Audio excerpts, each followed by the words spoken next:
Du temps que la nature, en sa verve puissante, concevait chaque jour des enfants monstrueux, j'eusse aimé vivre auprès d'une jeune géante, comme au pied d'une reine, un chat voluptueux.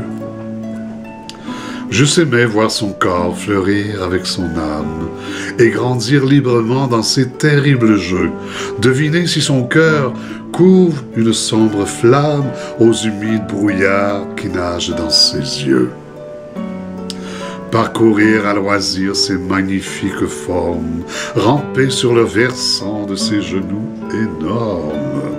Et parfois, en été, quand le soleil malsain, las, le fond s'éteindre à travers la campagne, s'étendre à travers la campagne, dormir nonchalamment à l'ombre de ses seins, comme un hameau paisible au pied d'une montagne. Bravo, monsieur Baudelaire, les fleurs du mal que j'ai travesties en les fleurs du bien pour l'éternité. Je suis né à Paris. Je suis Charles Baudelaire. Je suis né à Paris le 9 avril 1821. Il a 6 ans, j'ai 6 ans quand mon père meurt. Oh my God, he was very young. Hein? Le prompt remariage de sa mère avec Jacques Opic. Quel nom français, Opic. Es-tu capable de m'exprimer qu'est-ce que ça veut dire, Opic? Opic, il était au sommet, son père, son deuxième père. Anyway, je fais du tralala. Voilà.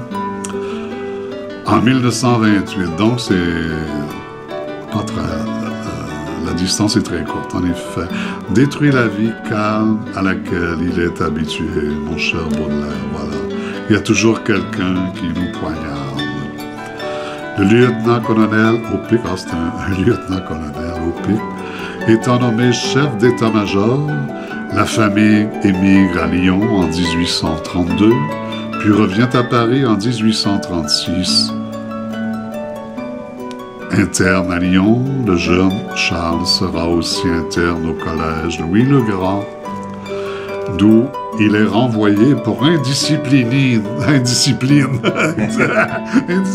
j'ai inventé un mot, indiscipline, en 1839, ce qui ne l'empêche pas de devenir bachelier la même année.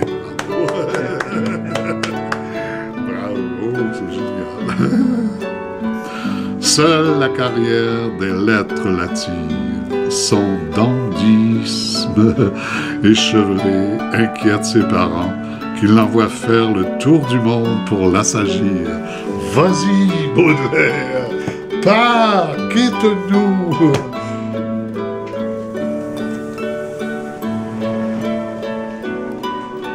C'était en 1841, mais je m'en souviens pas.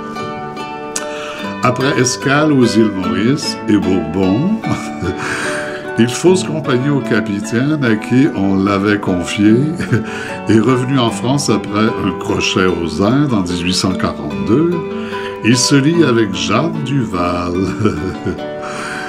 Il rencontre Balzac, Nerval, Théophile Gautier, Théodore de Blainville. Oh my God! Il était content que quelqu'un lui raconte le monde. Les gens l'avaient envoyé visiter le monde et voilà, qu'il y avait le monde en lui. C'est bien, hein? Il ne parvient pas à placer ses premiers articles et contracte tant de dettes qu'il est pourvu d'un conseil judiciaire en 1844. Ça n'avait pas mis riche de voyager autour du monde. I drink to that, Mr. Baudelaire. Thank you very much. You have such a nice thing. Voilà. Je tiens en 1844. Humiliation qu'il ne pardonnera à sa mère qu'après la mort du général Opic en 1857. Il publie enfin son premier ouvrage signé Salon de 1845, Salon de 1846. La Fanfarlo en 1847 collabore au Tintamarre, le Tintamarre, la fête des Nouveaux-Brunswickois, c'est le Tintamarre. Ils sont allés chercher chez Baudelaire leur fête, une partie, en tous les cas, un gâteau. Au Corsaire Satan, au Messager, my God, au Monde littéraire, à l'artiste, un poème et variété. My God, il était partout. Tout le monde avait soif de lui après qu'il parcourut le monde. C'est génial, pareil. Hein? À partir de 1851, il commence à traduire les œuvres d'Edgar Poe. Edgar Poe, c'est bien. En 1857 paraissent Les Fleurs du Mal, dont 6 pièces sont condamnées en justice. Imagine l'imbécilité du peuple quand un génie naît de cette terre. Hein? C'est pas le peuple, c'est le clergé qui l'a condamné. C'est vrai, excusez-moi, peuple, c'est vrai. Mais non, c'est la justice, il est condamné à la justice. Mais la justice, c'était le clergé, voilà. Sa santé est très fragile. Mais son activité littéraire ne se ralentit pas. Même s'il est malade, tu sais, son cerveau est toujours en ébullition. C'est vraiment super. Il publie une plaquette sur Théophile Gautier, Les paradis artificiels. Curiosité esthétique en 1860. Le Split de Paris. L'art romantique en 1863. Au cours d'un séjour en Belgique, ses malaises s'aggravent, pauvre toi.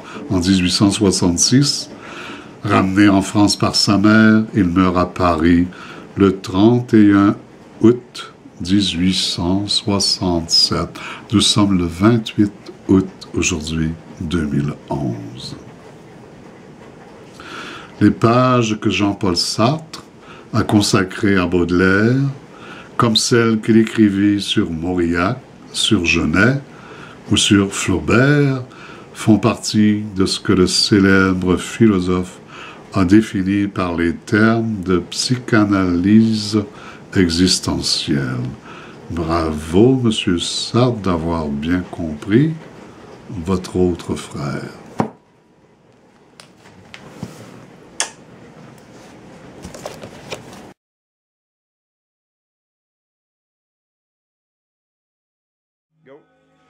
Peuple de la Terre, bienvenue dans mon studio, dans ma galerie d'art, que vous me permettez de posséder. Merci beaucoup.